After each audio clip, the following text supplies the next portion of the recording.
नमस्कार, mother's kitchen मध्ये आपल्या सर्वांचं मनपूर्वक स्वागत आहे। आज आपण गुळाचे अगदी पौष्टिक असे शंकरपाळे तयार करणार आहोत। तर आपण हे पाव वाटी दूध घेतले, त्याच्यामध्येच आपण 1 वाटी गुळ घालणार आहोत। तर खिसून घेतला आपण गुळ, त्याच्यामुळे हा पटकन विरघळतो दुधामध्ये, जास्त वेळ लागत नाही याला आणि याचा गुठळा राहत नाही मेन म्हणजे। तर आपण हा आता विरघळून घेऊ याच्यामध्ये दुधामध्ये। आता आपण हा गुळ विरघळून घेतलाय।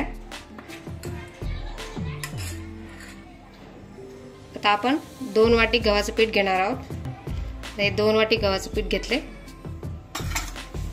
1 वाटी आपण रवा घेणार आहोत। चिमूटभर मीठ टाकायचं चवीला। आता हे सगळं जे घेतलं याच्यामध्ये आपण पाव वाटी तूप घेतले। तर ज्या वाटीने आपण गव्हाचं पीठ घेतलं त्याच वाटीने आपण सगळं साहित्य घेतलेलं आहे। आता हे मिक्स करू आपण सगळं, हाताने मिक्स करायचं सगळं। हे बघा आपलं सगळं मिक्स झालंय तूप। आता आपण याच्यामध्ये गुळ घालणार आहोत, जे आपण दुधामध्ये भिजू घातलेलं आहे। तर आता हे गुळ टाकायचं याच्यामध्ये।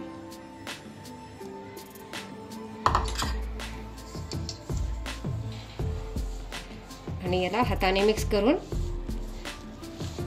याचा गोळा तयार करायचा।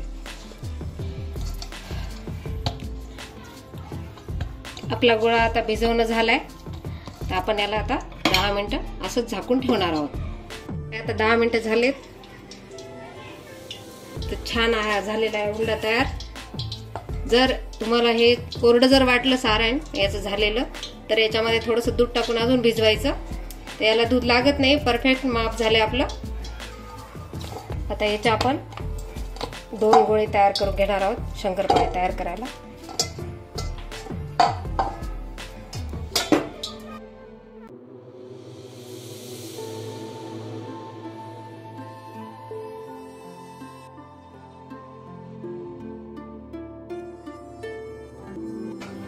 तर चांगले लाटले चालले, आपल्याला जाडसरच पोळी लाटायची।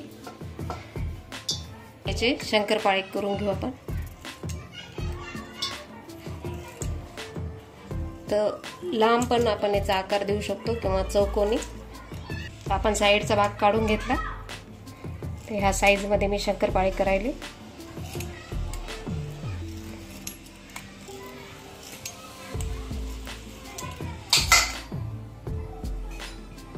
हे बघा आकार एवढ्या जाडीचे करायले मी तयार। आता आपण याला तळून घेऊ। थोडेच टाकायचे, कारण जास्त टाकले तर काढताना वितळायची भीती असते। त्याच्यामुळे थोडे टाकून घ्यायचे आधी आणि नंतर थोडे थोडे टाकूनच तळायचे सगळे। तर तेल चांगलं गरम पाहिजे, नाही तर वितळतात शंकरपाळे।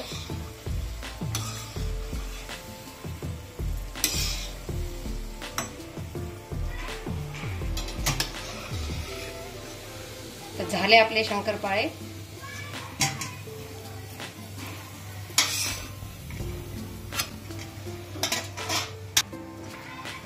आता हे दुसरा घाणा आपण असं तळायला टाकणार आहोत। असे सगळे तळून घ्यायचे थोडे थोडे टाकून।